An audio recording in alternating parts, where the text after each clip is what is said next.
How many people trying to resist this thing? Come on. Whoa.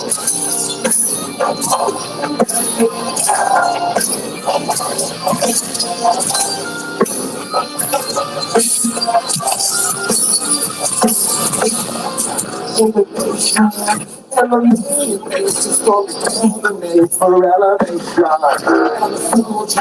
I work around the faces. I was driving there, but you and my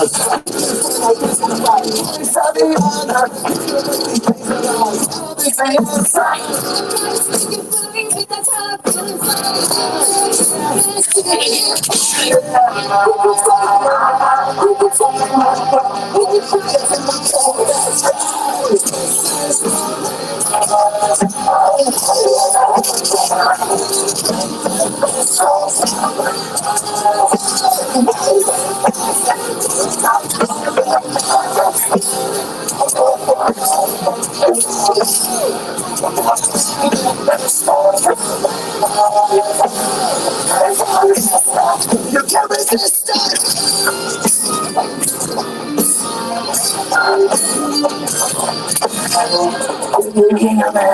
Are you listening? Sleeping in the shadows, could be making history.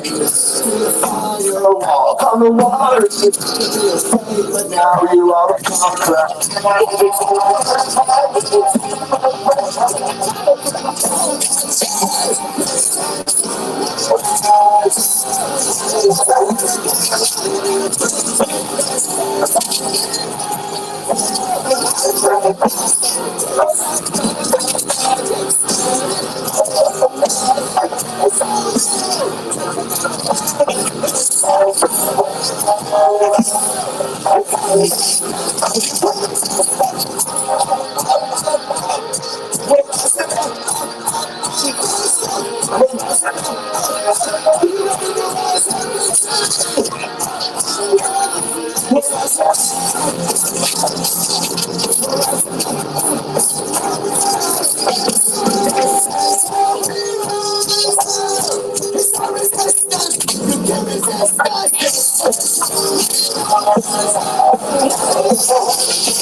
I can't hear you.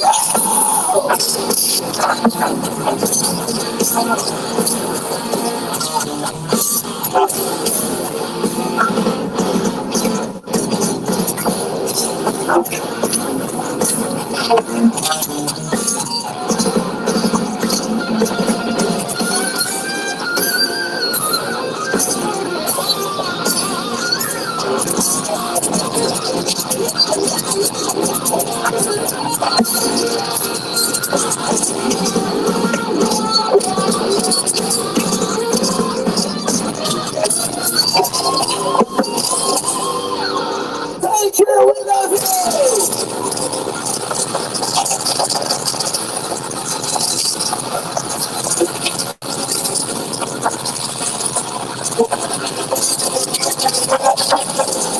Thank you so much for showing up.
Secure our national borders. I'm tired of the United States doing nothing to protect the American people. Protect our children.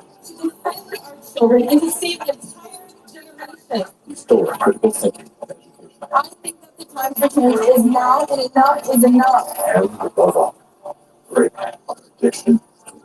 The nuclear threat is an emergency of the highest order, and we are all in the crosshairs of this emergency. We must set aside our differences, work together to fire those warmongering politicians from both political parties, everybody from the left, everybody from the right, everybody from the middle coming together, realize that we have more in common than divides us. What unites us is so much stronger than anything that divides us. We are a country of love. We are a country that cares about people. One thing that brings us together here today is that we value life. Every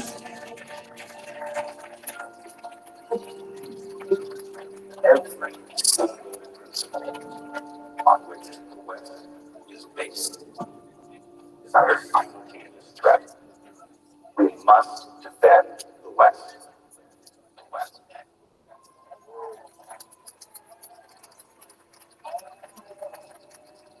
2020 is the code for healthy vision. It is also the year when we're given the eyes to see. Today, the curtain has been pulled back to reveal the liars and the lovers.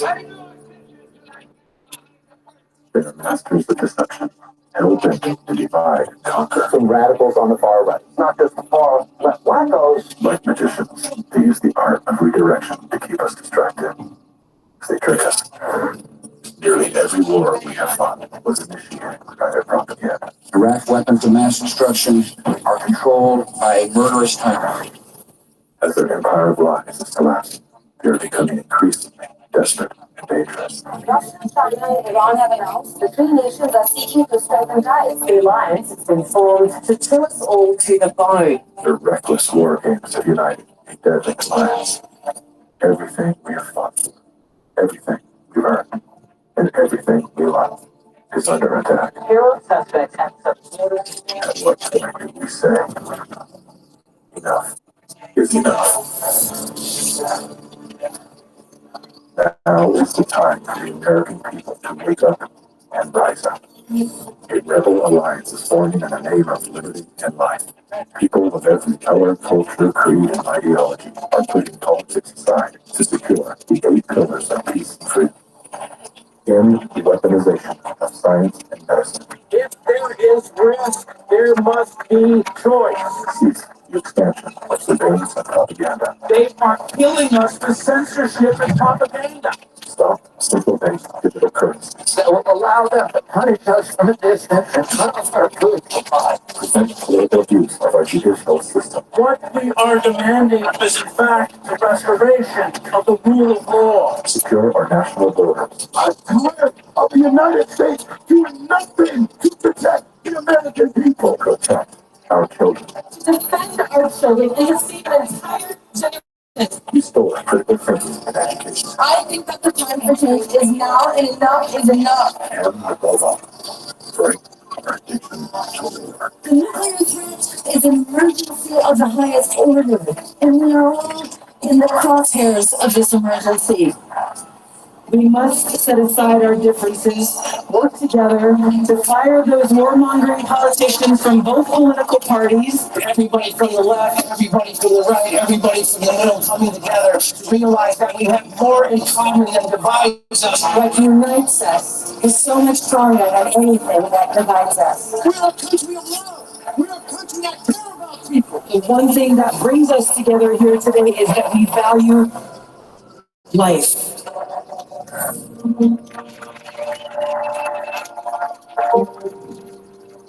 Every single principle on which the West is based is under simultaneous threat. We must defend the West.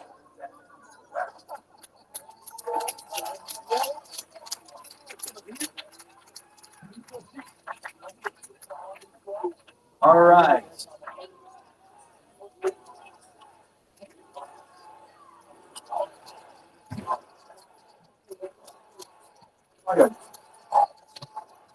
Hey. All right, that's great. That's okay. I don't need no stinking bulletproof glass because I'm a midget. All right. It's great to see such a wonderful sea of people out here. A great mix of people. Medical freedom fighters. Champions of free speech. MAGA people. Make America healthy again, people. It's great to see Joe Biden walking by in his pajamas. And of course, also mingling amongst us in the crowd today, FBI agents dressed up as white supremacists, neo-Nazi, Trump-voting anti-vaxxers. Always great to have you here, gentlemen, wearing the same khaki pants. The anniversary of January 6th is fast approaching. January 6th is, as Kamala Harris and the Democrats called it, the worst attack on our democracy since 9/11 or Pearl Harbor, or as any rational observer might refer to it, January 6th, the FBI guided tour and costume party at the Capitol building.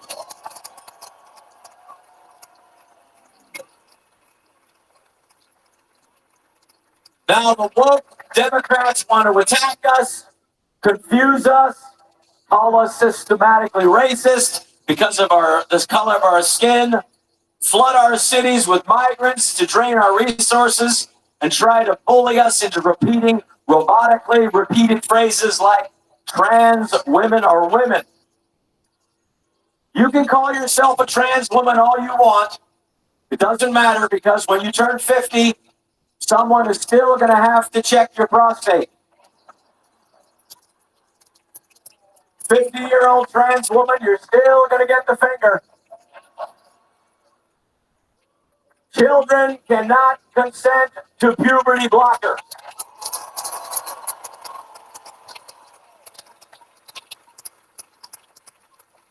You remember how awful those gay conversion therapy sessions were? Bad, right? Trying to talk someone out of being gay. Well, do you know what's way worse? Cutting off the breasts of young girls and mutilating young boys and poisoning them with castration puberty blockers. This is being embraced by the LGBTQ plus community. Now, in our society, 14-year-old girls aren't allowed to drive, vote, get a tattoo, buy a gun, see an R-rated movie, or join the army because they aren't mature enough to make decisions like those. Yet in democratic states, they can choose to make decisions that can make them permanently infertile. In America, you can't even rent a car until you're 25 years old. What does Avis, Hertz, Alamo, and Enterprise know that the Democrats and the medical establishment seem so ignorant about?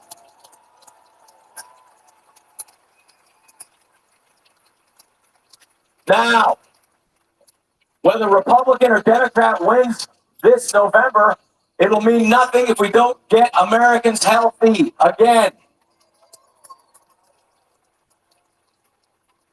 But I must admit, if you're going to be fat in America. Because in America, no matter how fat you are, you can always feel good about yourself. Because in America, if you're fat, all you have to do is wait 4 minutes, 5 tops, before you see somebody that's way fatter than you are. It's like, man, I feel terrible, but look at that piece of crap. How is that even standing? We are here today because we love our country and we see it sliding into perilous waters where the hurricane of tyranny threatens to drown our cherished liberties. We're in a country that, in its current system of elections, only allows 2 political parties, and one of those parties, the Democratic Party, has disguised itself as the party of the people,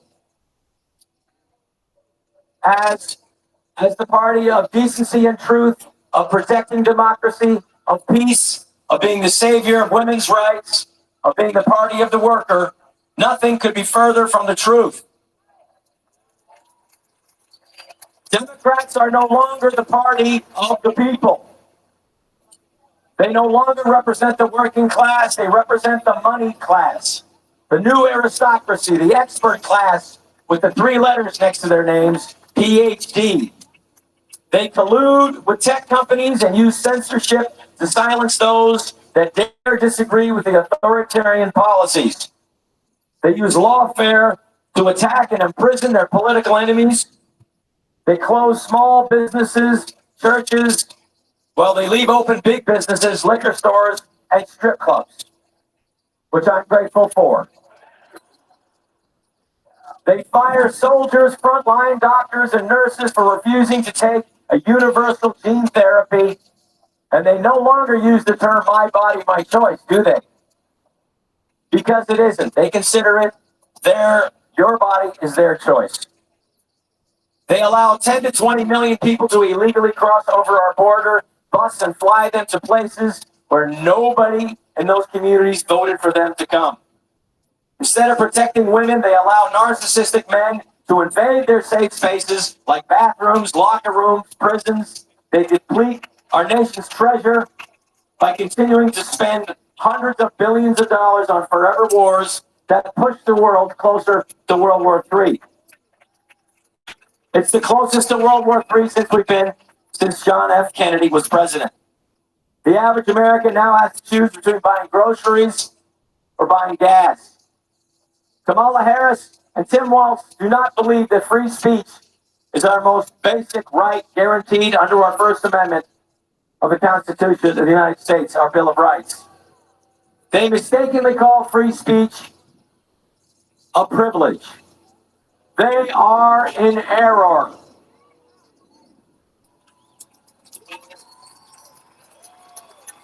To quote my friend Andrew Doyle, free speech is the marrow of democracy. Without it, no other liberties exist. It is detested by tyrants because it empowers their captive subjects. It is mistrusted by Puritans because it is the wellspring of subversion. Unless we are able to speak our minds, we cannot innovate or even begin to make sense of the world. It is important that we reach out to people beyond our political affiliation to save our country. It is not about party, it is about nation. And I will leave you with this story. For people who want to divide us into Democrat and Republican, it's one snake with 2 heads. Now, all you need to know about America and the character of America is when you see disasters like just happened this week in Florida. During the floods, when people are standing on top of their roofs to be rescued, and the people in boats are coming by to rescue those people standing on the roofs. Here's what the people in the boats are not saying. Are you a Democrat or Republican up there? A Republican? Oh, a Democrat. Well, this is a Republican boat. Yeah, the Democrat boat should be coming pretty quickly. Good luck with that. It's a kayak. It's better for the environment. All right, thank you for being here. Ladies and gentlemen, let's keep this going now. I'm honored to be with you. Now, let us welcome to the stage a first responder, Steve Slepcevic. He is CEO of SRP 24 and Sabre Security. 35 years of responding to some of America's greatest disasters. As a matter of fact, he just got back this morning from Florida, where his first responders and security teams are working tirelessly to help those in need and keeping us here safe today. Please welcome Steve Slepcevic.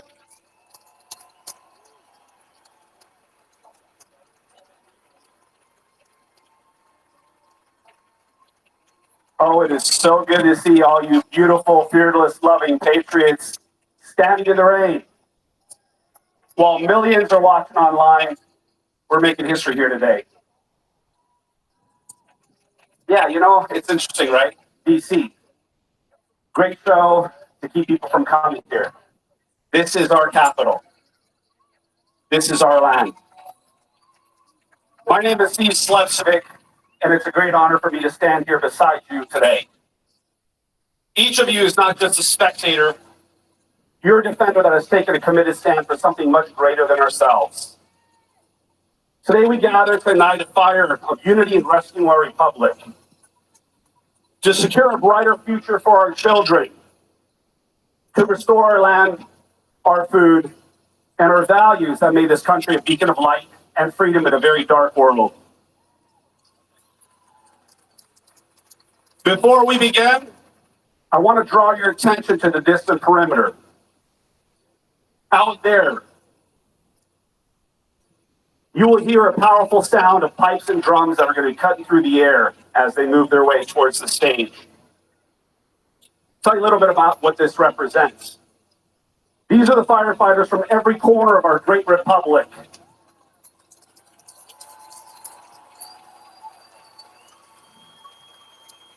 Some have come from the streets of Los Angeles, others from the city that never sleeps, New York. From Kentucky to North Carolina, from Florida to Maryland, and yes, some from right here in our nation's capital. They have traveled here at their own expense, but more importantly, they're here to remind us of something we seem to have forgotten. The power of standing together in unity for freedom. Among these ranks, firefighters, doctors, parents, advocates, and many Americans who lost almost everything. Careers, medical licenses, life savings, friends and family, because they refused to submit to mandates that violated their principles and their bodily autonomy. Some even carrying the flag that were pressured into taking a failed government experiment that has left them severely injured, forced into medical retirement. They are you. These courageous men and women stood on the front lines during the pandemic, risking their lives to save others, and yet were cast aside when they defended their freedoms. Folks, silence is compliance. They were not silent, and they never will be. They continue to fight, standing before you as living testaments to the resilience and an unbreakable spirit.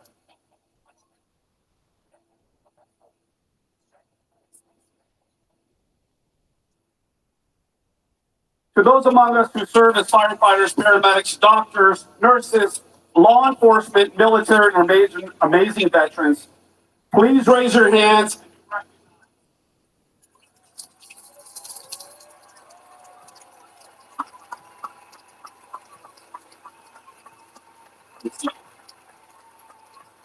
You stood in the gap for us. You put your lives on the line to protect the American people every hour of every day. And a new day may be coming that we're going to count on each and every one of you to tune in and listen to your Holy Spirit that's within you. You are the reason we sleep peacefully at night. And for that, we thank you. Let us give these bravest of souls the deepest appreciation they deserve.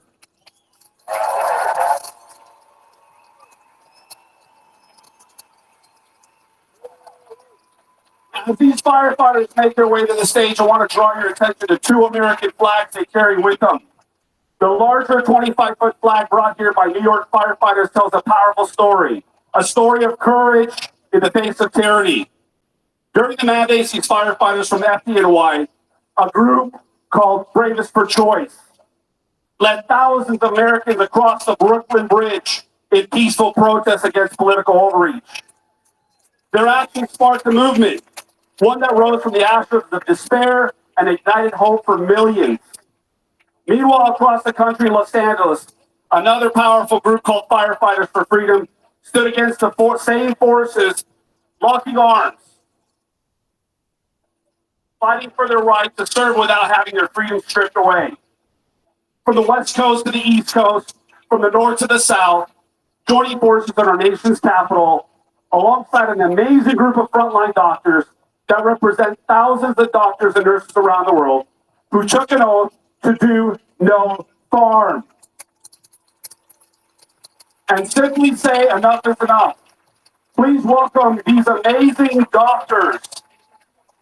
Asim Malhotra, Marka Webby, Ryan Pearl, Renato Lenny Moon, Robin Malone, Peter Corey, Kimberly Best, Greg Watts, and John Witcher. These are your heroes right here. These are your doctors that weren't afraid to speak out and would not be silenced.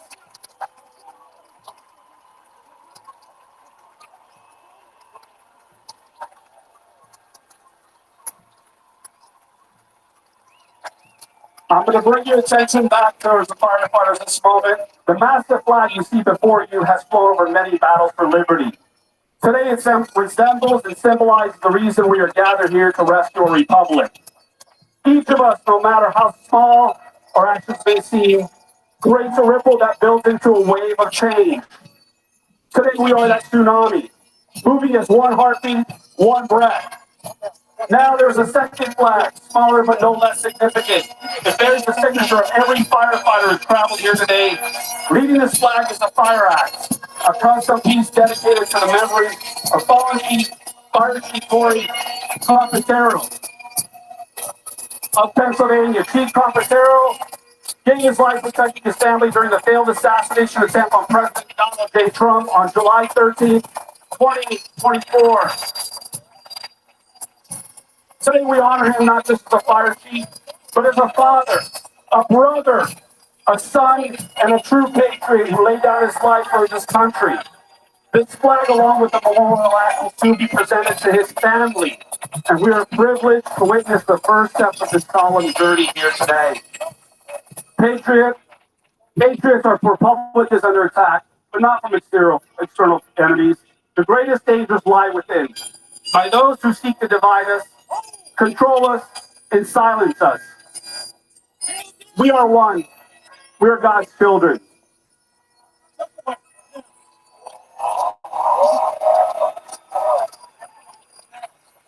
Make no mistake, this republic was forged with fires of defiance, and today we stand heirs to that legacy. We will not surrender. We will not back down. We are rising up using our voices to speak truth and do good in the world. Just as these brave firefighters stood together, we are taking a stand to restore our nation to its founding principles.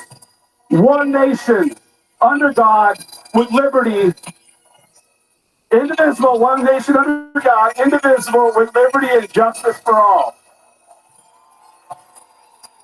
If not now, when?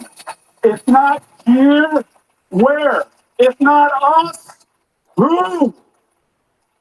Now's the time to act, not tomorrow, not next week, today. Each of you carries a spiritual flame within you all to remember.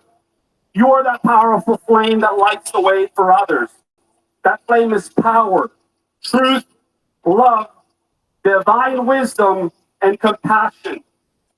Together we are a firestorm of freedom that no government, no tyrant, no global force of evil can extinguish. It is time to step into the unknown, trusting the process, because God's leading this army. We are the 8 billion united. They are but a few thousand.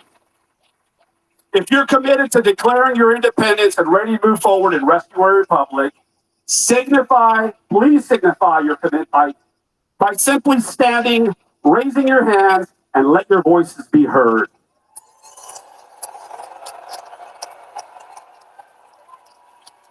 That's America. We are the 8 billion. God bless you, and God bless the United States of America.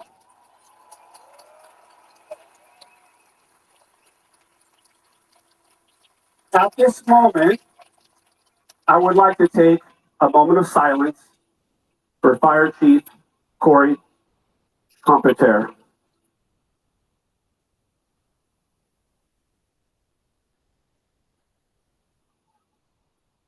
Uina Otsa, Uina Sina, Ispeto Kaduha. Amen.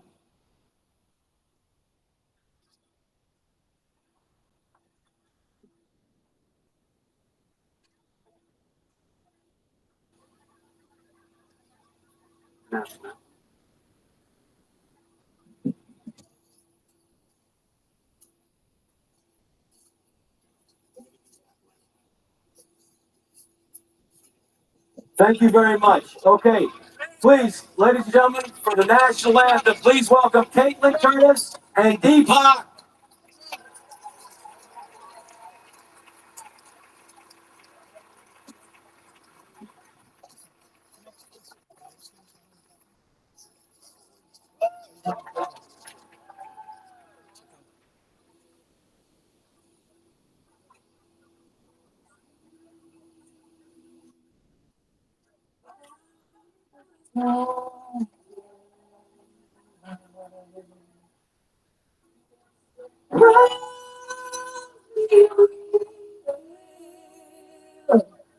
At the twilight's last gleaming,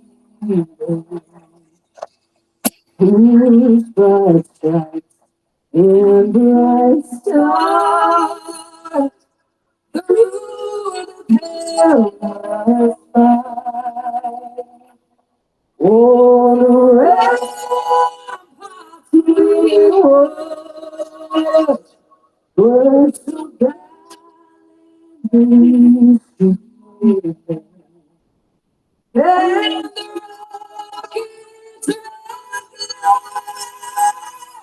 the bombs bursting in the air, through the night, that was still there. Oh, save us, that star-spangled banner.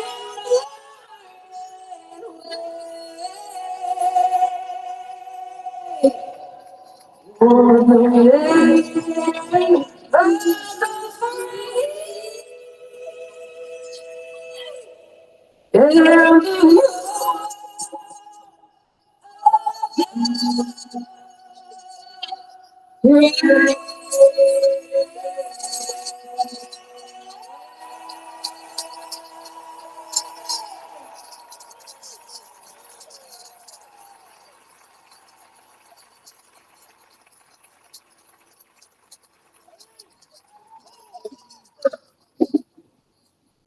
To christen this historic moment in prayer, please welcome Bishop Carlos Mendez.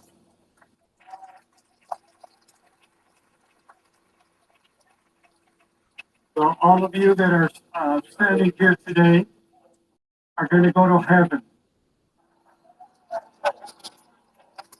because we're standing up for God and we're standing up for country.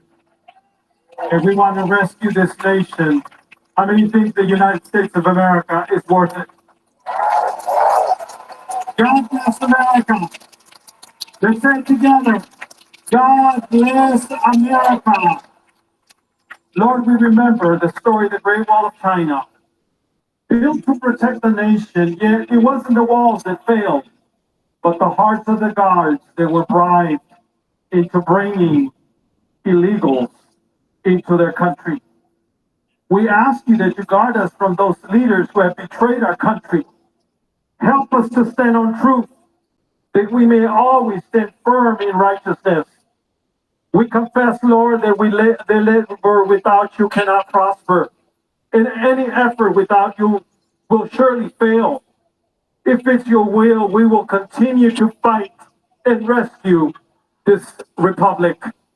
Guide our steps, Father, and let every plan of the enemy be destroyed in Jesus' name. Father, we remember the words that your son said, apart from me, you can do nothing. We acknowledge this truth and invite you to be the center of all that we do. May this republic not rely on our own understanding, but on divine wisdom and guidance.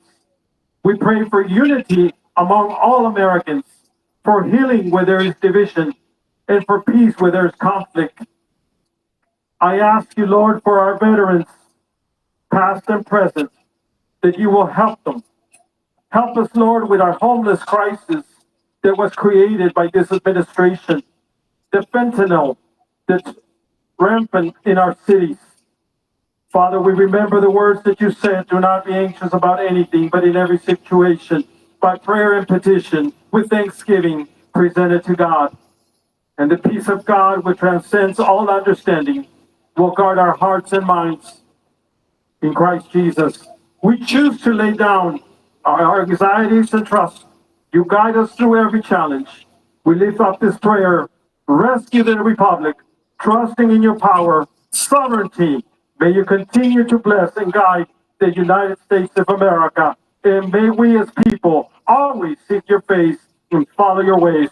In your holy name we pray. Amen. Thank you, Bishop. I've never met a bishop. That was quite an honor. Academia, as we know now, has been captured.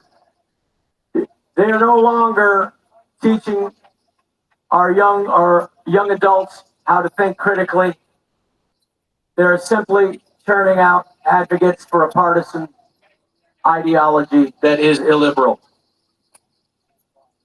If you have kids in college at this point, take them out. Take the money that you were going to spend on their education and buy stupid shit. And when they come home, because their credit cards no longer work, you say, Dad, what is that speedboat? You tell them that is your third year at Harvard.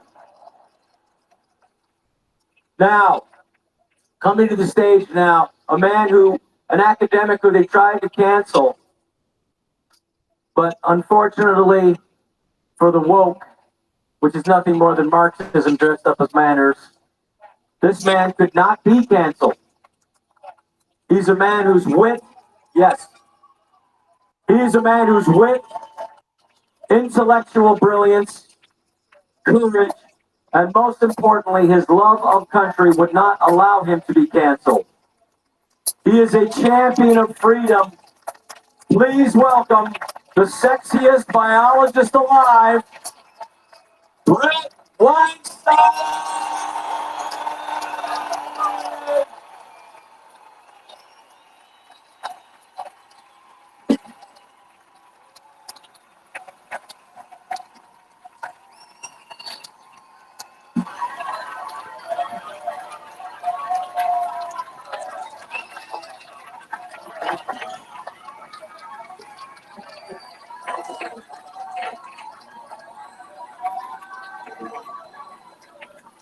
Wow. Holy moly.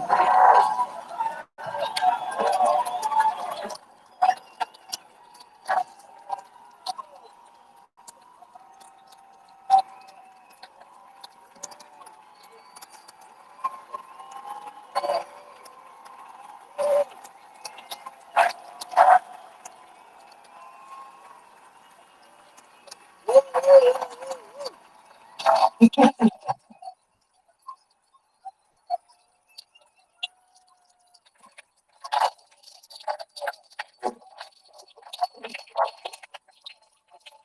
right.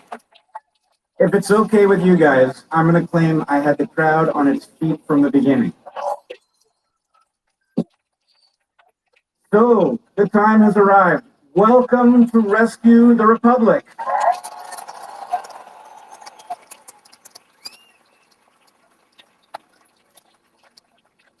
Over the course of the next 6 hours or so, you're going to hear from some of the clearest minds on Earth, brilliant thinkers, clever comics, and insightful musicians. But the attributes that unite us in this historic time and place live not in the mind, but in the heart. What has caused us to converge is a powerful force, a product that blooms when courage and love are combined. Courage and love are potent forces in their own right, of course, but neither on its own is sufficient to put you on this stage or in this crowd. A person can have courage and confront danger with no higher purpose in mind, and a person can love something and, paralyzed by fear, watch it perish before their eyes. When courage and love come together, however, when people face their fears for something they truly love, the force they become shapes history for the better. And that is what fuels our rescue mission.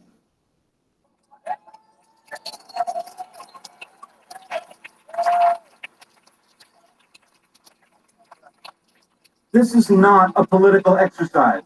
We are nonpartisan and brought together across ideological lines to right the ship of state and put her back on course toward an objective spelled out but not fully achieved by the American founders.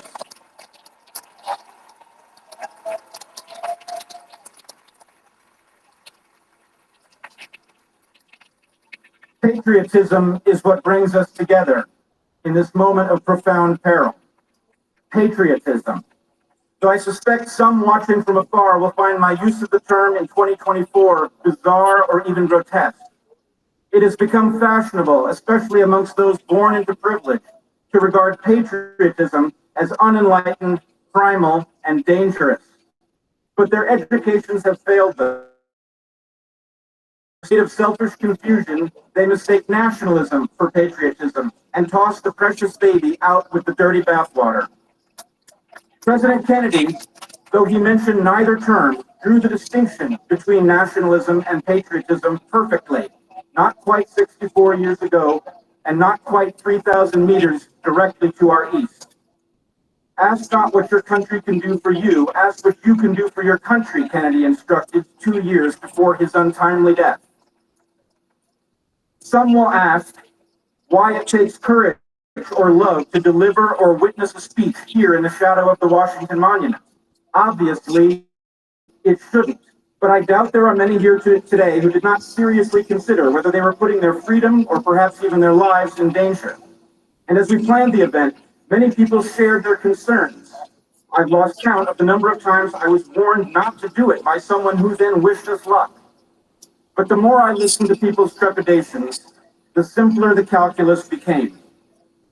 If millions of Americans are afraid to exercise their most fundamental right in their own capital, that implies the capital is held by a force that is hostile to the Republic and her people.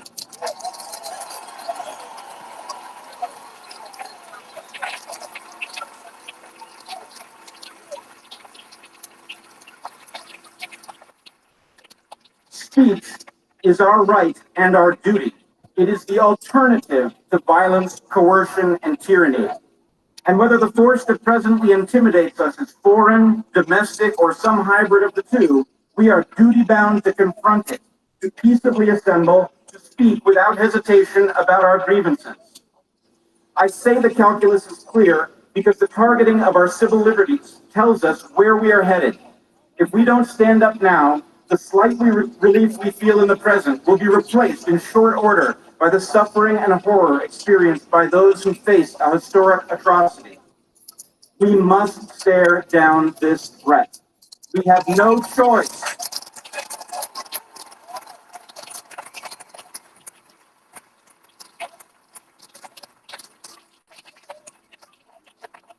We must speak out loud about our doubts and fears, as that old song would have it. Now, as long as we're on the topic of fears, let's confront one directly.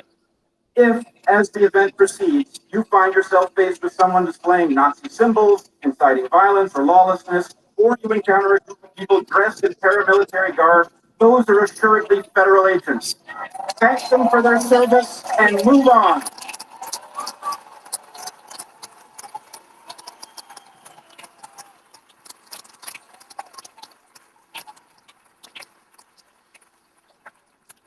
Now, some of you are no doubt thinking there's something odd about a mission to rescue the Republic that includes many speakers from abroad.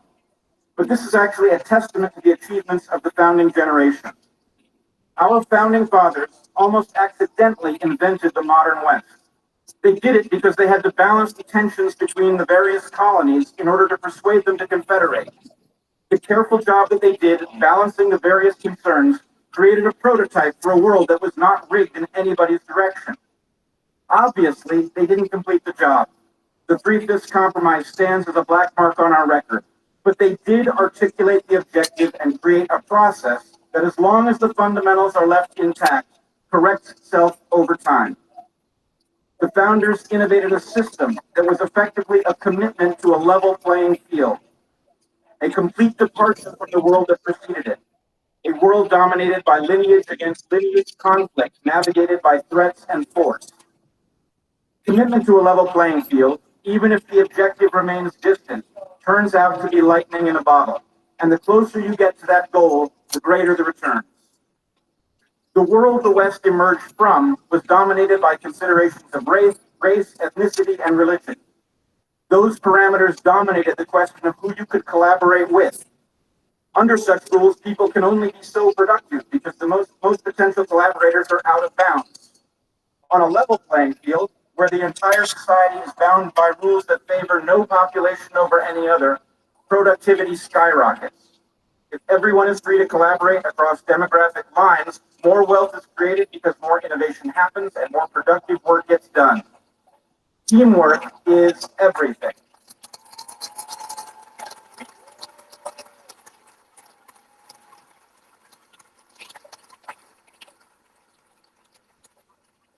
The more choices you have when assembling your team, the greater the heights you can achieve. It is also true that it's simply a more meaningful and rewarding life when you abandon bigotry. It's like giving your entire civilization a massive raise in the currency of brotherhood.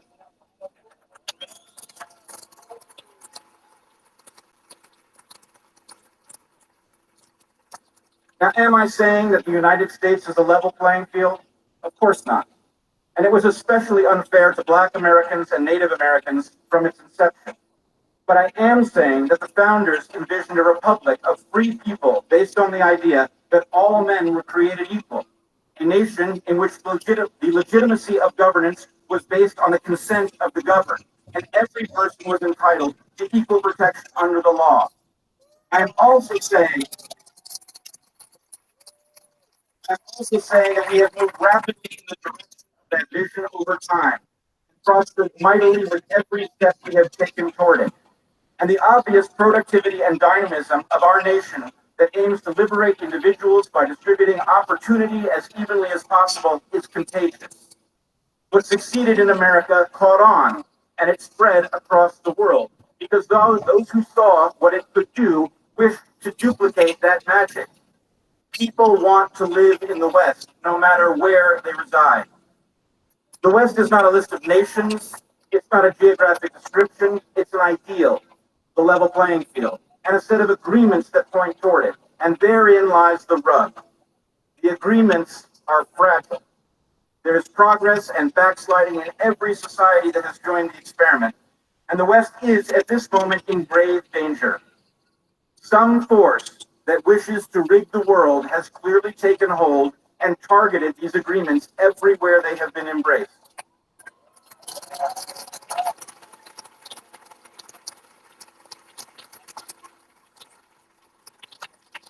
In societies with weak constitutions, civil liberties have already given way. In the United States, we have one of the strongest constitutions anywhere, and so our descent into tyranny is slower, but there is no time to lose.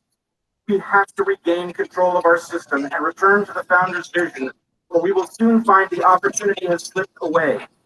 We must rescue the Republic to save the West.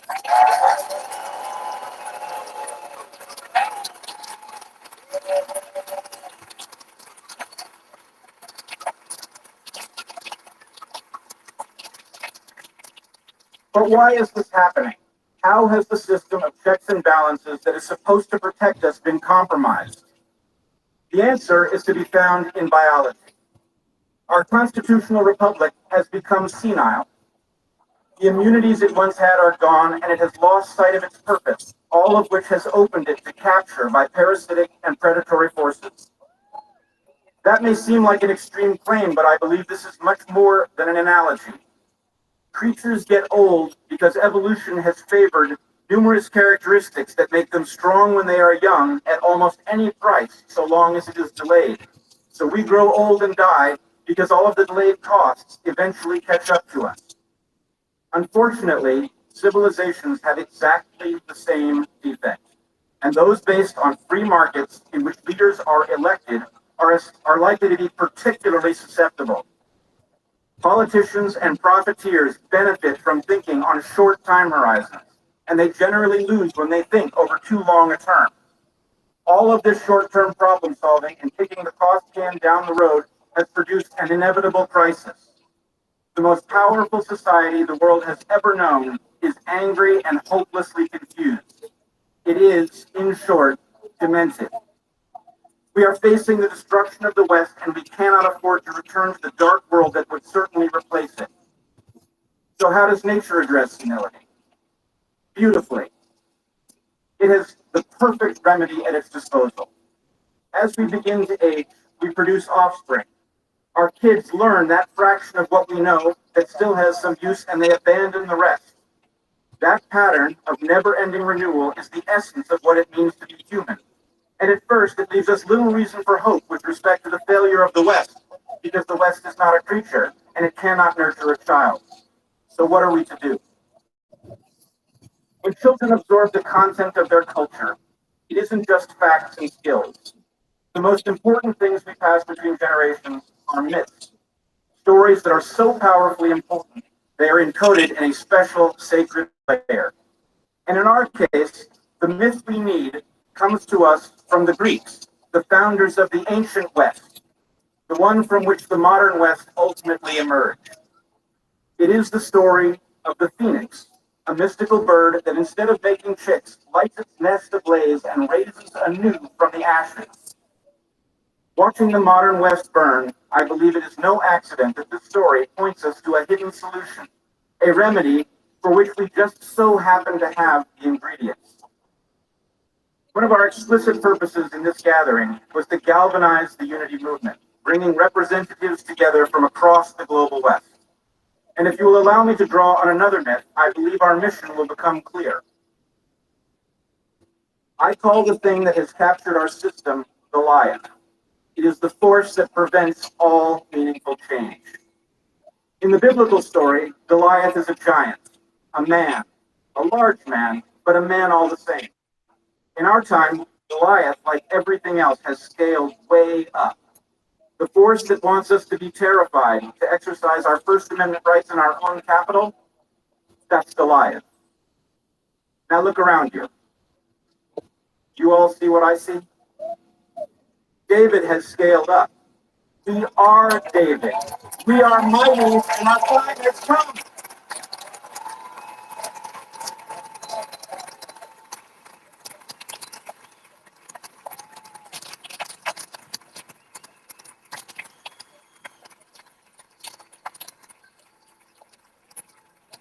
Now let's put the two myths together. Goliath made a terrible strategic error. He is ungodly powerful, but he's dumb as a box of rocks. His error was this. He terrorized all the competent, courageous people and set about driving them from the institutions. Now they gather in a post-political unity movement and come to know their power.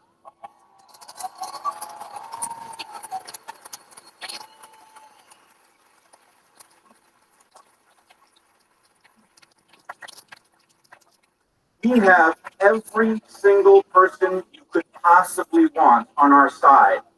We have all the courage, all the integrity, and all the know-how.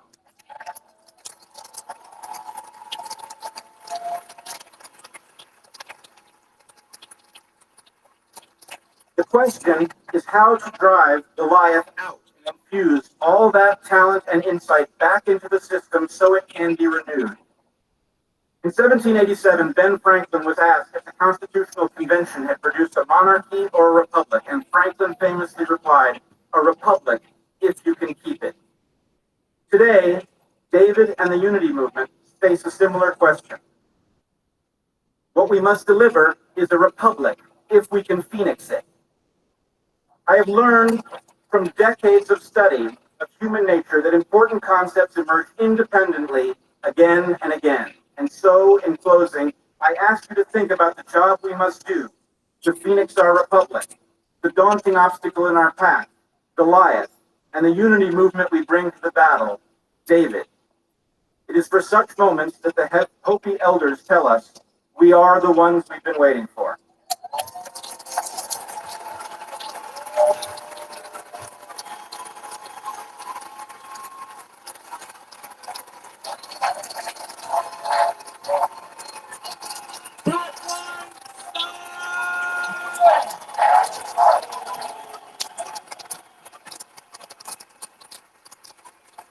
We have to win because we got bread on our side.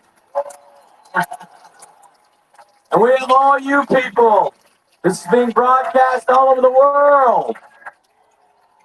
Ladies and gentlemen, coming to the stage is a very funny comedian. He's been on Gutfeld, Joe Rogan, and Kill Tony. He's currently on tour. Please welcome Tyler Fischer!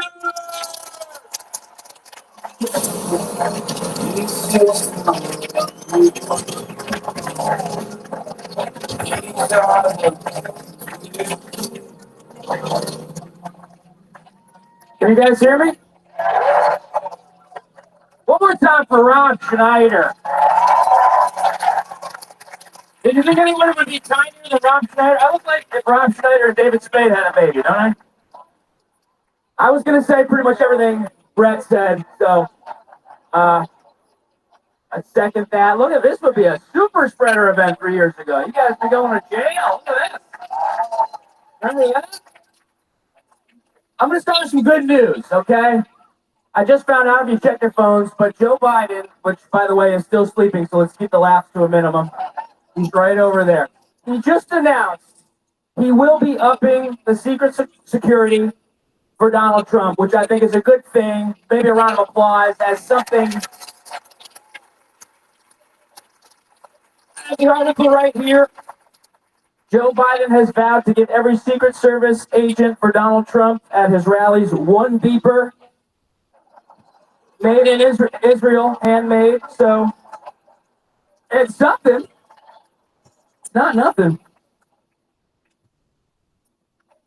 I was here for the Defeat the Mandate rally, lost my job. Yeah.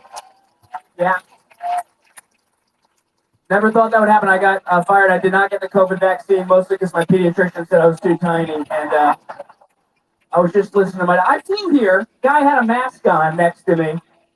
And I had flashbacks. Do you remember flying during COVID? It's like being in a flying intensive care unit in this guy. Guy next to you's got 5 masks on, a face shield, a hazmat suit. Other guy on a ventilator staring at you.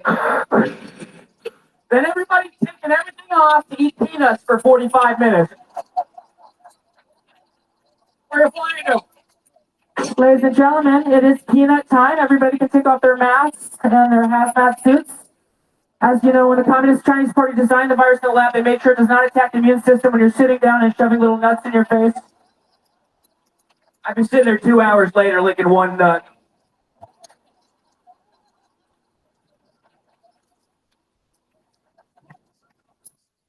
Unbelievable. Well, we got the election coming up. Quite a coalition that Donald Trump is building. Tulsi Gabbard, Elon Musk.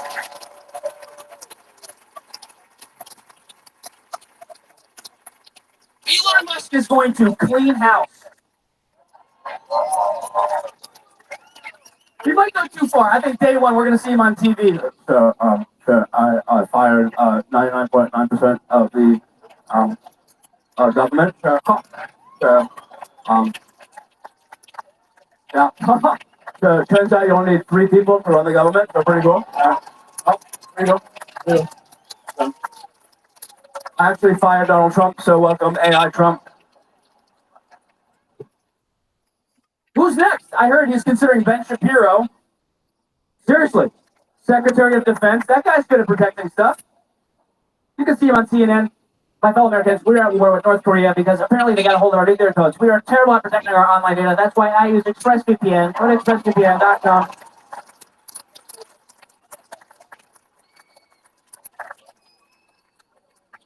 Who watched the Oprah interview with Kamala? You gotta look at Oprah's face. She very much looked burdened by what has not been and what will not be. If she wins, though, I'd like to see her in the UN, switching her accent for every country. We have India, we have Billy back, that's what we're doing. Donald Trump, very bad. Français, bonjour les Français, là, j'avais vu ce grand. Yeah. Even my Jews are here. It's good to be here. You know, I love the Jews. I'm a big fan of the Jews. I even like the Donald Trump supporters. I do.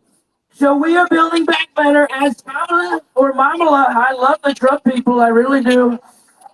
I am going to close the border as Kamala Harris, day one. I am going to close the border. How's Biden doing, dude? Is he alive?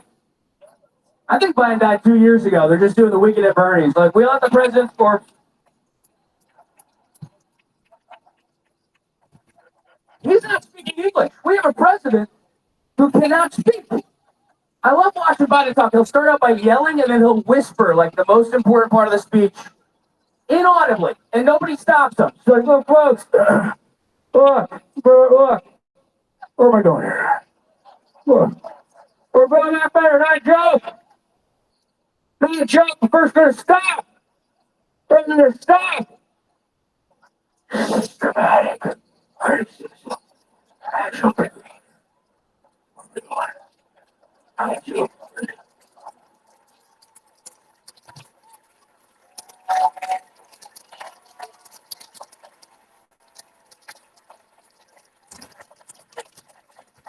Yeah, Trump does the polar opposite. Trump will kind of start out quiet and then scream at the end of the speech. Right? So, look at this crowd here in Washington. Probably a billion people. They say could be a billion. Right? Could be a trillion, maybe a trillion. Right?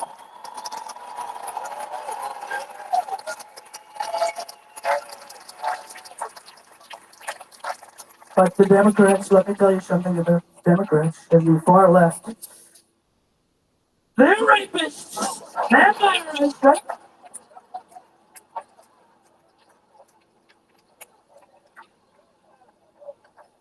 We can't go backwards, man. We got a funny president. We can't. We're stuck. You can't have a hilarious guy and have somebody boring. You gotta go watch the speeches from old presidents. They were so boring. Back in the day, people glorify these.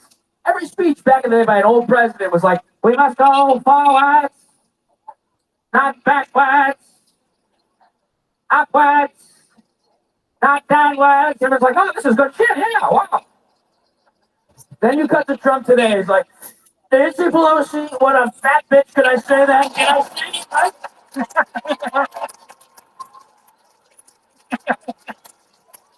You guys are amazing. Thanks for coming out today, huh?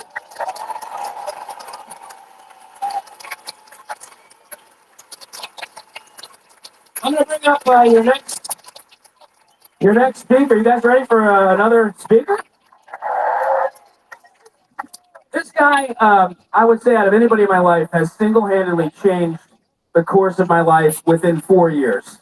And if there's no better endorsement for following him, signing up to his academy, and listening to him very carefully, it's 4 years ago, I was unemployed. I got fired for not getting the COVID vaccine. This guy gave me the courage to speak the truth, to admit how I felt about it, to fight it, to give up half of my friends, to give up family, I got fired for the evil deed of being a straight white male from a acting management company, kicked out of Hollywood. I recorded the phone call, and I have a lawsuit in the Supreme Court. This guy gave me the truth. The woke DEI is destroying this country. And he is trying his very best. I think he's doing a great job trying to fix the university, which is broken and brainwashing and the result of a lot of the stuff you see today. Please check out the brand new Peterson Academy. Stand up straight with your shoulders back and please welcome Jordan B. Peterson.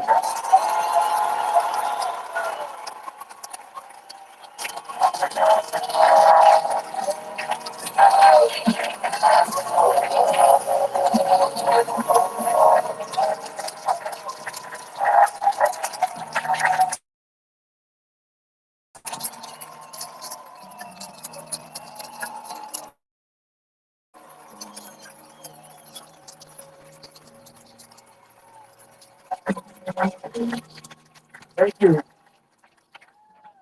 Thank you all. Well, it's quite a sight to see all you arrayed against the monument back there. Yeah, well, thanks very much for coming. So I've got 20 minutes to explain to you what happened to your august institutions of higher learning. So you ready for that? Right, so I guess the first thing to understand is that there's actually something causing this, and it's not trivial. Some of it's malevolence and some of it's incompetence, but there's actually a philosophical issue at the base of it that isn't trivial. And I want to walk you through that a little bit because it's relevant to what we're doing here today. So I've accused the universities, let's say, broadly speaking, of falling into the hands of the postmodern neo-Marxists. And so I want to walk you through that because whether you know it or not, it deeply affects your life.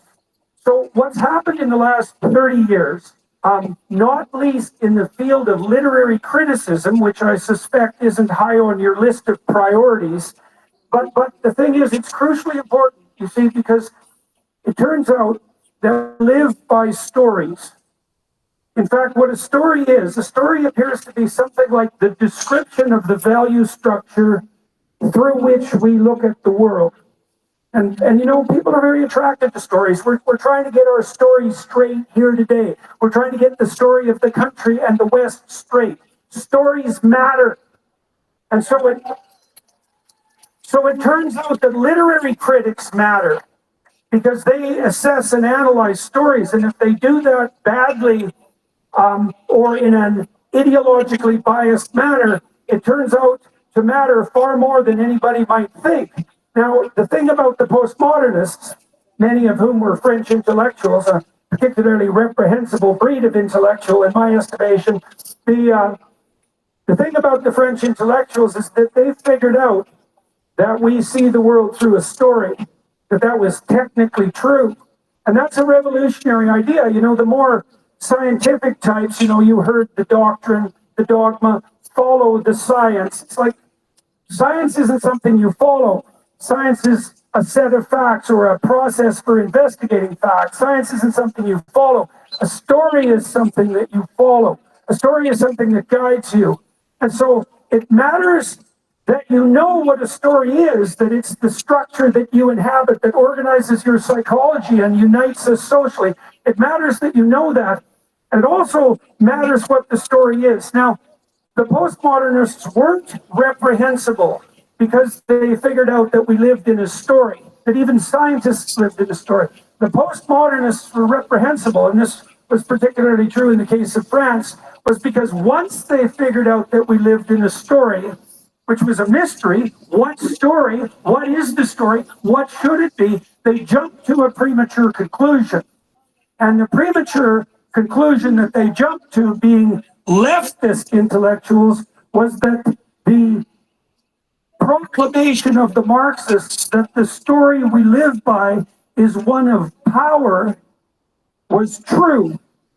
So first they concluded that we lived in a story. Fair enough, that happens to be the case. Second, they concluded, without sufficient analysis, that the story that human beings live in is one of power. Now, this is a very pathological conclusion, but what we'll do first is give it its due. When individuals and societies become corrupt, their story becomes one of power. But that doesn't mean that the fundamental story is one of power. That's a completely different claim. Now, you can understand that if your relationship with yourself deteriorates, that you become a tyrant to yourself.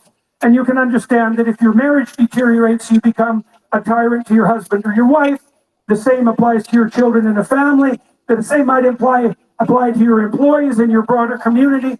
If you are walking off the straight and narrow path, you can become a tyrannical power monger. Okay, but and the Marxist criticism has always been something like that, you know, that the economic system is based on oppression, that the fundamental relationship between man and woman is one of oppressor and oppression, that the familial relationship between parents and children is best construed as a power dynamic, that the capitalist system itself is corrupt because it's tyrannical and predicated on, what would you say, patriarchal exploitation. You can explain the whole bloody world on the basis of power, but that's not a good thing to do if it's not the story that does run people who are aiming properly upward. And it's not the proper story at all if you understand that once you accept the doctrine that only power rules, that enables you to use nothing but power. You see, and that's another thing that happens with the Marxists and the radical types. Their claim is that there's no overarching, genuine narrative, genuine story that unites us. All there is power. And so as soon as you accept that, you and I don't have a discussion. We don't have anything to talk about. I have a power claim and you have a power claim. And all there is a battleground of those power claims. There's nothing outside of that. And that's, well, first of all, you can see how if everyone accepted that claim, that the world would be hell very quickly. Because if there's nothing that governs your relationship with yourself, your relationship with your wife, or your children, your husband, but power, then there's no game but power, and there's no victory but the victory of power. Well, that's a terrible way to structure yourself psychologically. You're your own bloody tyrant, and it's a brutal way to structure your family and your community. But the question is, well, if it's not power that unites us, if it isn't the lens of power and oppression through which we see the world, what is the appropriate story? What's the real story? What's the true story? Is there a true story? Is there a transcendent story that unites us? Well, I would say that people have been wrestling with that issue since the dawn of time, trying to get our story straight. That's what all religious systems do, for example. And that's what all political systems do secondarily. It's what all ideological systems do. And so that begs another very complex question is, like, how do we discriminate the pathological stories from the healthy stories, let's say, from the upward aiming stories? And this is a complicated matter. And so part of the reason the universities have become corrupted is because they notice the truth of the claim that we live in stories and accepted far too quickly the claim that the only story that truly exists among human beings is one of power. But it's an attractive idea, and it's true when systems become corrupt. So there's something to the culture war that's deep, and that's why it's so pervasive. All right, so now what we're trying to do, for example, in a gathering like this, is to figure out, well, we feel, we understand, we sense, we intuit that the notion that it's only power that structures the relationship between people is wrong. Okay, so, well, what's the alternative? All right, so I'll give you a sense of what that alternative might be. All right, so, and I think it'll be understandable almost immediately. So I've been studying the fundamental stories that have, what would you say, produced the soil on which this country grew, right? The stories of the Judeo-Christian tradition. And there's one insistence in that collection of stories, in the biblical narratives, for example, that the fundamental foundation of society is sacrifice. Okay, that's a lot different than power. In fact, it's the opposite claim. So what is meant by sacrifice? Well, work. When you work, if you sacrifice, well, what are you sacrificing? You're sacrificing the pleasures of the moment for the well-being and stability, productivity of the people around you, your family, for example, your future self, and the broader community. It's a sacrificial gesture, right? It's the gesture that defines maturity and responsibility itself. The community is founded on sacrifice. Now, this is essentially true by definition. All you have to do is think it through. If it's all about you, which would mean no sacrifice was necessary, if it was all about your immediate whims, if it was all about your success in the domain of power, no sacrifice would be necessary because you'd just be able to do exactly what you wanted whenever you wanted to do it. If it's about something beyond you, then sacrifice is immediately necessary. Well, so what does that show? It shows that sacrifice is genuinely the basis of community. You can get along with other people because it's not all about you right now. And so sacrifice is literally the basics of the community. And so then you might ask yourself, well, what's the highest possible form of sacrifice? And there's two classic answers to that. One is the sacrifice of a child. And so what does that mean? Well, it means that if you raise your children properly, you offer them up to the highest possible aim. Now, you know that because that's what you're trying to do when you teach your children to take turns, to be good to other people, to act reciprocally, to be courageous, to be, what would you say, to contend with the difficulties of the world in a responsible manner, right? That's what you're doing, is you're...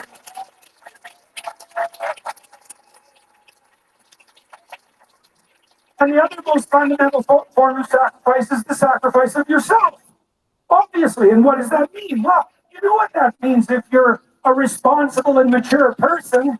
You know, one of the things my wife told me when she had children was that her first child in particular was a great relief that it wasn't about her anymore, right? She really appreciated that someone now was more important than she was existentially, that she had something genuine and deep to serve, to sacrifice herself to.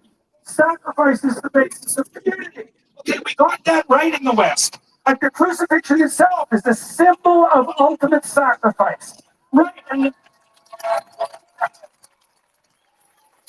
so the idea that sacrifice is the basis of community, that's a way different claim than the idea that power is the basis of the community. In fact, it's the opposite claim, is that the highest form of service that you can manage as an individual is the full expression of yourself in service to what's highest about you, what stabilizes the future, and it is what is beneficial to your family and broader community.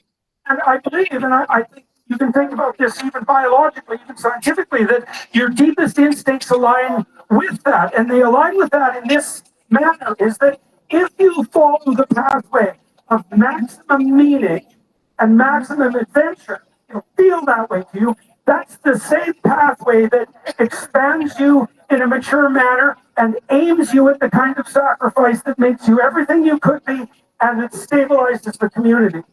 And that's a great thing. And we don't know that.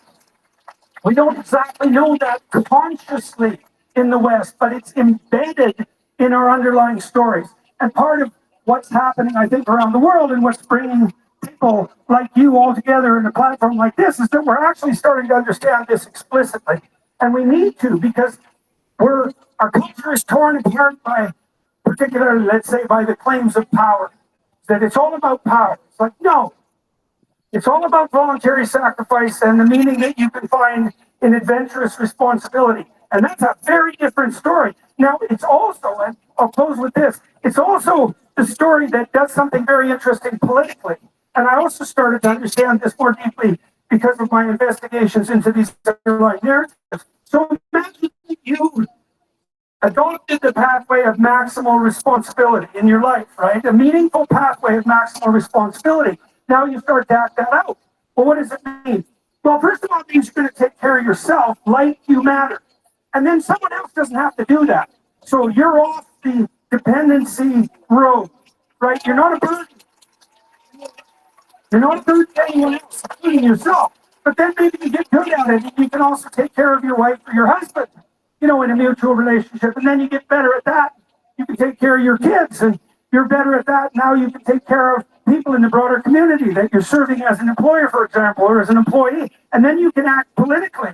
And so here's the ancient rule. The alternative to tyranny and slavery, which you can see developing in our culture as this power narrative plays out, is the maximal responsibility you take on yourself. And the reason for that is, if you do all the work, there's no place for tyrant. There's nothing for them to do. So, you know, in the Old Testament stories, God himself tells the Israelites who want a king that they don't need one. That if they maintain the proper covenant with what's divine, let's say, if they aim themselves upward and take responsibility, there's no reason for a king. And the reason for that is that everyone serves as their own king. And your country knows this. You know, when you people, I believe, you're here today in part to express that. You know that there's a burden of responsibility that falls on you and the opportunity that goes along with that. And you feel that if you stood up straight properly and you took the responsibility of governance on yourself, which is what you're trying to do, for example, by being here, that the necessity for the tyrant and the corresponding inevitability of the slave would vanish. And I really do believe that that's the fundamental.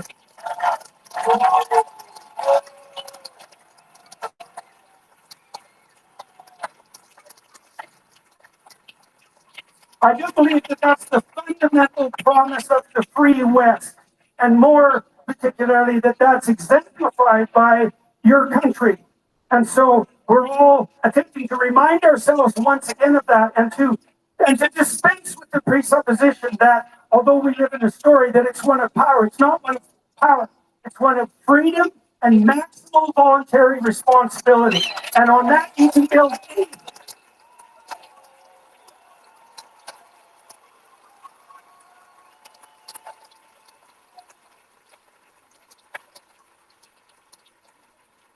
So you remember when you walk away from this event that it's not what the problem is. Precisely, that's the issue.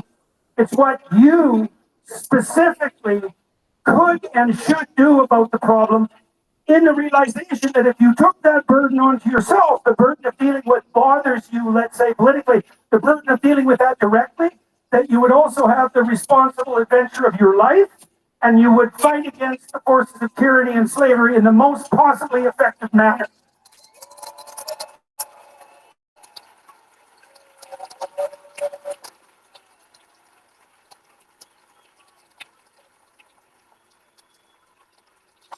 And that's a much better story, psychologically and socially, a much better story than the one that insists on the dynamic of power. And so it's a story we can understand, and it's a story we can act out. It's a story that'd be beneficial to us spiritually and in our families, in our community. And it's a story that we could spread widely and properly embody. And if everyone did that, then everyone would have the romantic adventure of their life. And we can take advantage, maximal advantage, of the outstanding field of opportunity that always presents itself to us and which is still making itself manifest today. And so onward, upward, maximum responsibility, no tyranny and slavery, and the proper story. Thank you very much.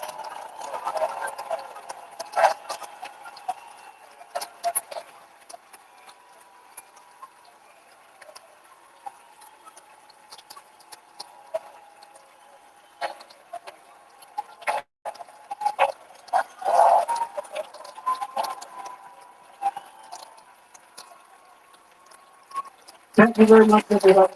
Yeah, pleasure to be here. Pleasure to be here. We find the best lectures in the world so that people can benefit from liberal arts style education, no matter their age or financial resources. I think it's funny. I got canceled at the university, so I could try to return the favor.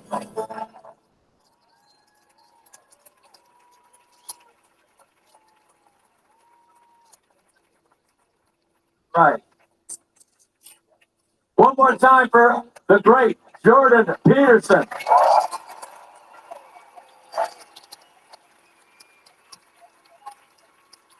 You're probably wondering why we have the bulletproof glass and everybody's standing on this side. The bulletproof glass is to protect all of you from the speakers.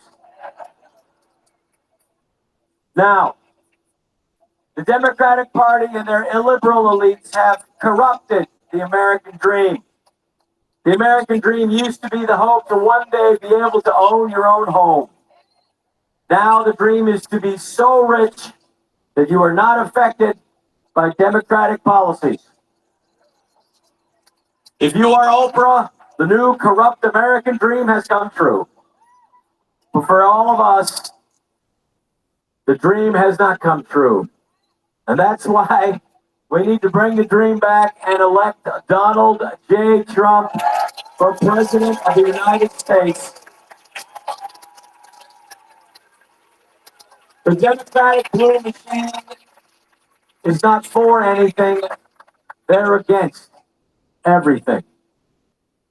They're against any limits to abortion. They're against Donald J. Trump and hoping, beyond hope, the blue monster hopes that you will hate Donald J. Trump more than you love your freedoms and more than you love your country. That hope will be extinguished November 5th.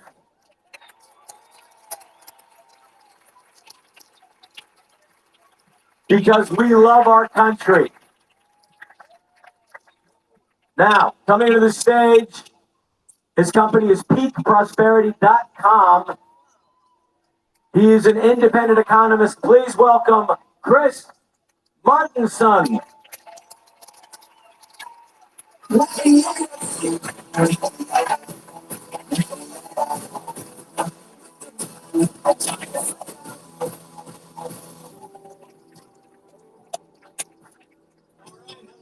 Oh, wow.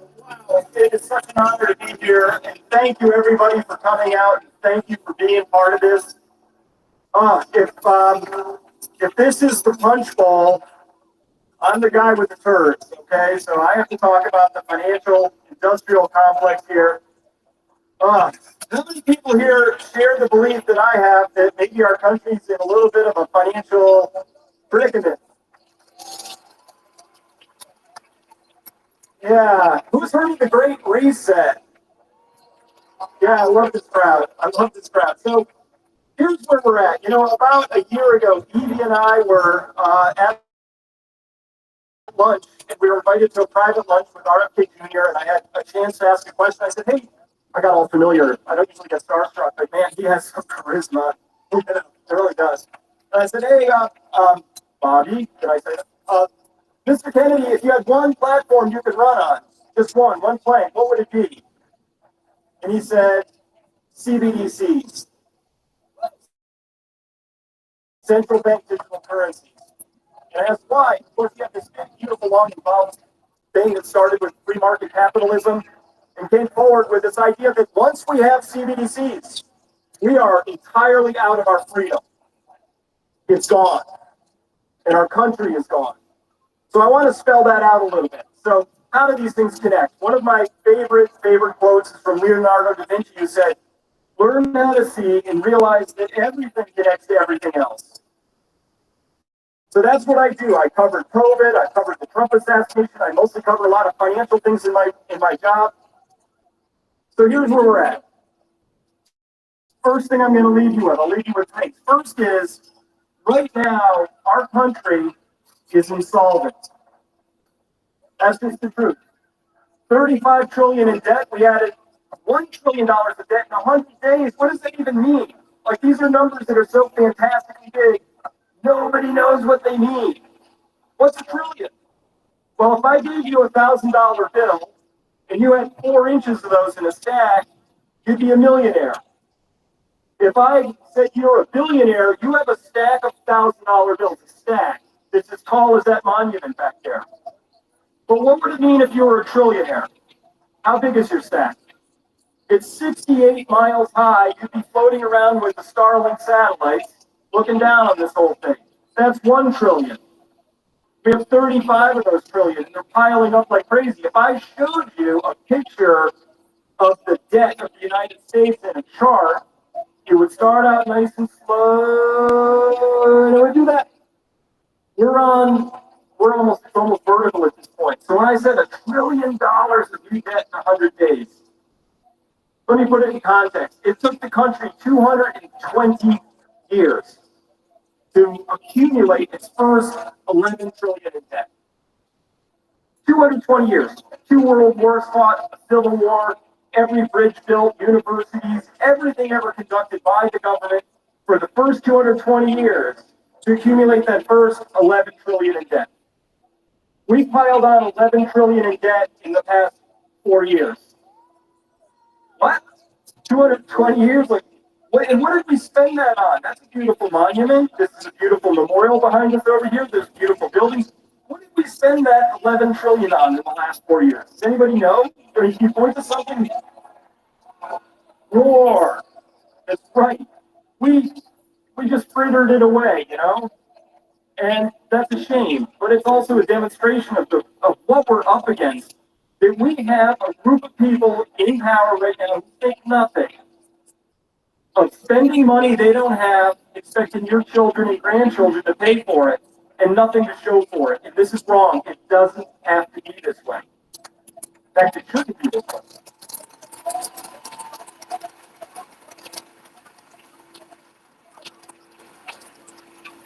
So somebody's going to have to step up and start talking about this, because when your currency system fails on you, we call that Venezuela, we call that Zimbabwe, we call that Weimar Germany.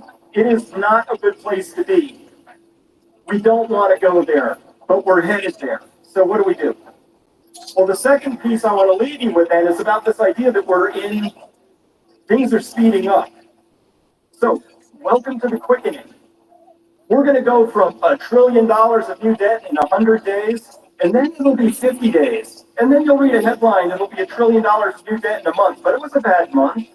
And then it'll be $1 trillion in a week, and then it'll be $1 trillion in a day, and then an hour, and a minute, and off we go. And then it's over.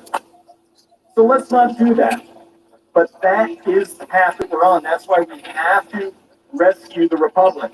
That is why we're here.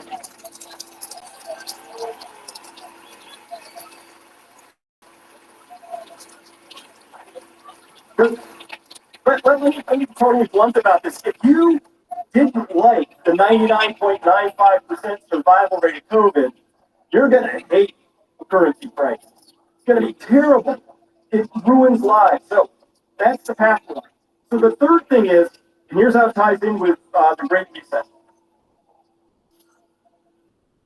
There's going to have to be, it's just a math problem. We have a math problem right now. And so here's the one thing you have to resolve when you get into insolvency. There's only one question.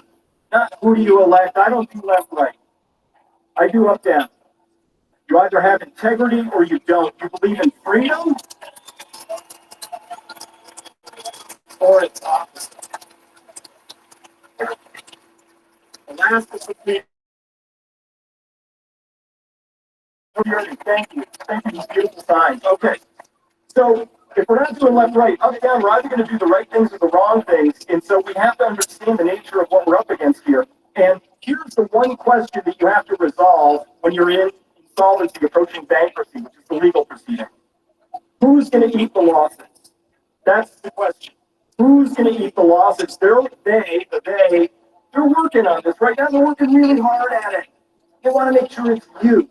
And they don't want to eat any of the losses. So that brings us to the Great Reset. And the central bank digital currencies is their answer to having really overspent and done terrible things and not been responsible adults. And when they get the central bank digital currency, let me tell you how it's going to go. Here's a scenario. Oh no, markets are down. Huge. Oh no, we had to close the stock market for 48 hours. Actually, we meant 72. Sorry, it's going to be closed this week. Oh, all your stuff went away, but good news, we have a central bank that loves you, and it's going to make you whole. Your entire portfolio is now these central bank currencies, except this or a zero. What do you want? A lot of people will go to zero, and what happens when you have a programmable currency? You no longer have freedom of spending. I like freedom of speech, huge fan, but we need freedom of spending. Anybody remember the Canadian truckers? Yeah, let's not become Canadian truckers. That's where they're heading us toward. So, what do? Here's my request. Every single person, it's great that you're here, but when you go home, man, we got work to do. We're going to have to rebuild our local communities. We're going to have to figure out how we actually operate, even if our currency breaks. We're going to need things like silver and gold and gardens and each other and friends and love and God. And that's what it's going to take. I'm sorry. What do you got?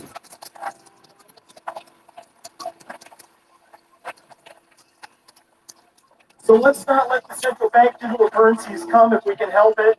But when we get under that, we've lost everything. And Bobby Kennedy was right. He said, when we lose that, if we lose our freedom to spend, along with our freedom of speech, and when I say freedom to spend, right, oh, you put out a bad, mean tweet, so your money is no longer any good 5 clicks away from your house. And you have to pay a different rate to get on an airplane because you said some mean things, right? And it goes on and it creeps from there. But that's it. They want control, total control, and that's not how our country got prosperous. So I didn't start this fight, but we're going to finish it.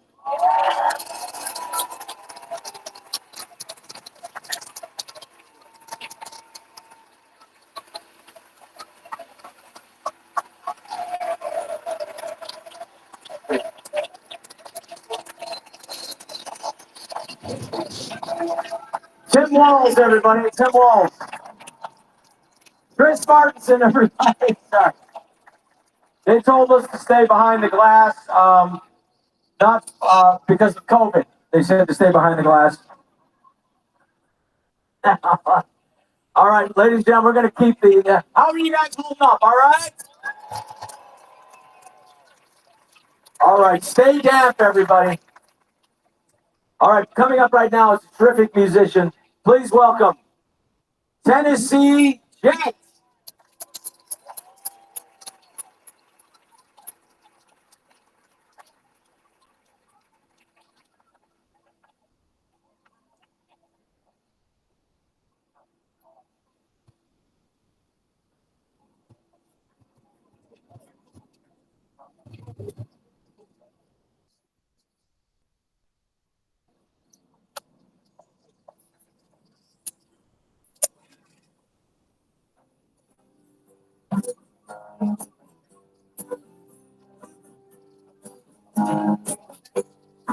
It's always so long, long. So it's wide open through the wall. See baby selling out a song. Listen, she claim they ain't taking calls. Politicians holding for on a shame. Now dirty money. The name of peace, listen up to this kid off the green, watching us ride off into World War III. How dare I dare to try? How dare I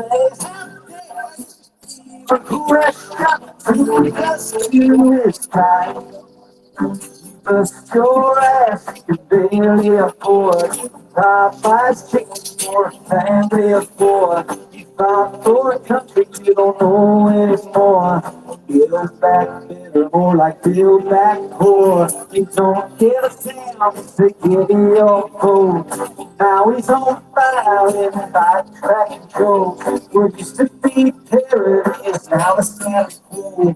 We're living in the South Park episode.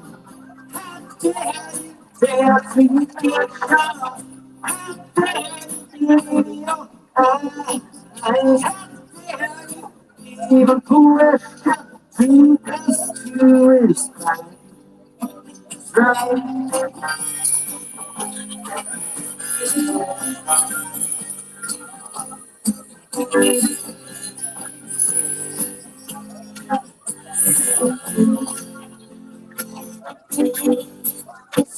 Baby's picture about climate change. Flying after Davos in private planes. You can't be the man, change your gender in your name. Took away a trophy from a Riley game. The picture kids has around me. The trophies that you said until the last sound of the get rich. Sex in the street. Dare to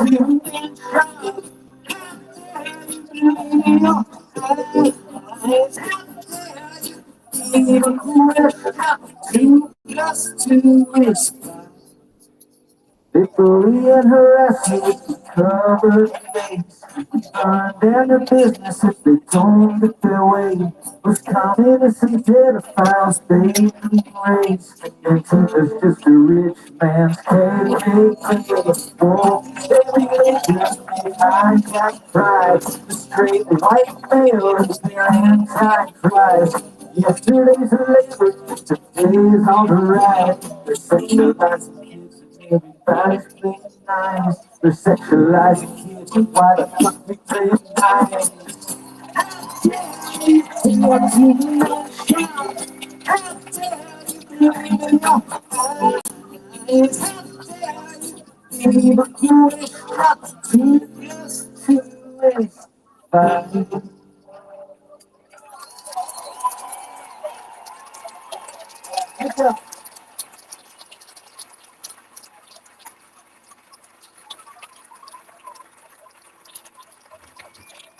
I've got another hand for Britt Weinstein for putting this thing on.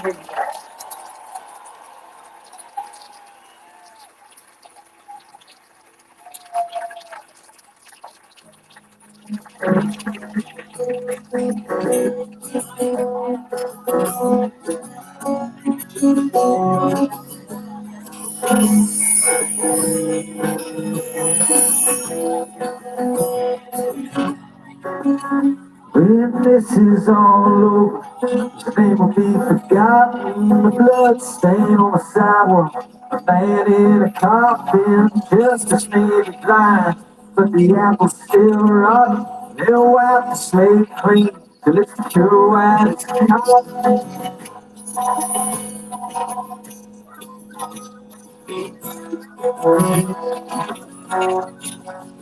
He'll take up his past, all his affiliations are looking for anything to fuel implications of torches and pitchforks. Expose his relations, bounce at those stars, treatments, sympathetic vibrations, and the demagogues will awaken. Sharptons and the Jacksons like vampires, they'll rise and summon their factions, those best soul flames, nature's reactions, and the press will keep the lights on, the blood and the